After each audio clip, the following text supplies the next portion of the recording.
Certa vez eu acompanhei um grupo de um internato realizando um trabalho voluntário junto ao Ministério Nativo em uma região do país. Nativo é uma expressão que a gente usa para se referir aos antigos habitantes do Brasil, popularmente conhecido como índios. E ali eu me deparei pela primeira vez com a realidade de muitos povos indígenas, com a sua cultura praticamente destroçada, sem referências, vivendo numa sociedade que ora os acolhe, ora é muito diferente deles, tendo que se adaptar a tudo isso. Esses indivíduos muitas vezes acabam indo para o mundo do alcoolismo, das drogas ou até mesmo chegando ao extremo do suicídio. Eu cito isso como um exemplo para mostrar o quão danosa pode ser a perda de identidade. Sem identidade, nós estamos no vácuo, sem referências. E por que existir se eu não tenho uma razão para isso?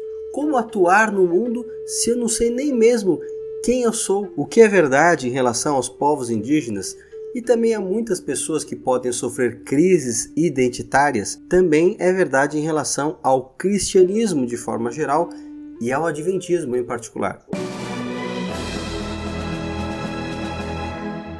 Sem a nossa identidade, poderíamos ficar completamente perdidos, náufragos em um mundo em constante mudança. Precisamos saber quem somos, qual é a nossa identidade, para então executar o nosso papel, aquilo que se espera de nós. E Deus tem um roteiro maravilhoso para o seu povo nesses últimos dias. Infelizmente, Satanás ele quer estragar isso, colocando dúvidas no remanescente, trazendo problemas e confusões que vão afetar a ponto de gerar crises identitárias. O adventismo viveu várias dessas crises identitárias em momentos chaves da sua história. Hoje, graças ao advento da pós-modernidade, ao tipo de impacto que isso trouxe da experiência religiosa do mundo cristão de uma forma geral, podemos dizer que o adventismo não se acha incólume e também sofre esse tipo de pressão motivada pela mudança da época em que nós estamos vivendo. Há vários vídeos aqui no canal sobre pós-modernidade. Eu já falei bastante sobre esse assunto. E de fato é um assunto muito preocupante, porque ao mesmo tempo que nós temos que testemunhar dentro dessa cultura e ocupar o nosso papel como mensageiros de Deus, portadores de uma mensagem diferenciada, sempre existe a tentação de nos deixarmos levar por influências culturais, sejam elas seculares ou mesmo religiosas. A única salvaguarda para o povo remanescente é assegurar a sua identidade. E uma das formas de fazer isso é por meio de um profundo estudo das Escrituras. Sim, é na Palavra de Deus que nós encontramos as pressuposições básicas para entender não apenas o plano que Ele fez para nos salvar, mas também o papel do povo remanescente, quem ele deve ser, como deve atuar, qual precisa ser a sua identidade. Outra salvaguarda que nós temos está nos testemunhos de Ellen White. Sim, muita gente tem rebaixado os testemunhos. Recentemente, um pastor liberal chegou a comparar Emicida a uma voz profética, simplesmente porque as suas opiniões políticas eram coincidentes às desse pastor. Enquanto isso, esse mesmo pastor acaba rebaixando o papel de Ellen White, o que nos faz pensar se ela teria, na cabeça dele, a mesma importância que o Emicida e tantas outras manifestações proféticas. Parece que, nesse caso, manifestação profética se refere a apenas uma pessoa por meio de quem Deus fala. E como esse conceito tem se tornado muito amplo, muito abrangente e subjetivo, parece que qualquer um pode ser uma voz profética. Isso tira a especificidade dos mensageiros de Deus. Se o profeta é qualquer um, significa que ele não é ninguém em especial. E de fato, Deus tem mensageiros ao longo da história, mas existem critérios pelos quais Deus os escolheu e para nós nos certificarmos de que de fato se tratam de seus mensageiros. E Ellen White passa nesses critérios.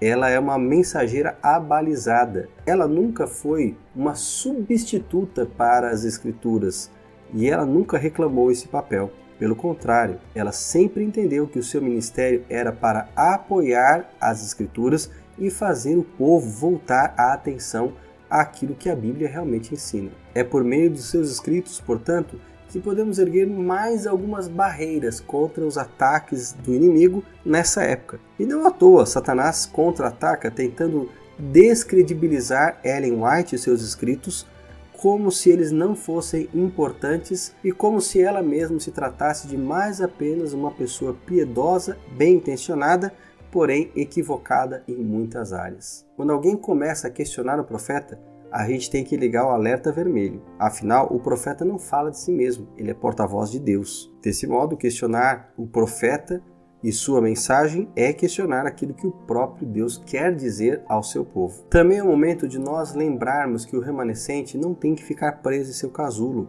mas que ele deve alcançar o povo com a mensagem que ele possui, que leva ao arrependimento, à salvação, à mudança de vida. Essa mensagem deve ser pregada nos termos que Deus estabeleceu para ela. Isso sim é cumprir o papel do remanescente. No momento de tantas crises identitárias, é necessário que o povo de Deus fique bastante alerta e procure voltar às suas origens. Isso não significa que devemos nos limitar ao que os pioneiros acreditaram e suster suas posições ponto por ponto. Eles erraram em muitos aspectos, mas em linhas gerais legaram para nós um patrimônio teológico muito rico, que eles mesmos reconheceram ser a verdade presente. Devemos manter esse alicerce e construir sobre ele, aprofundando o conhecimento da Bíblia e principalmente aplicando a nossa própria vida.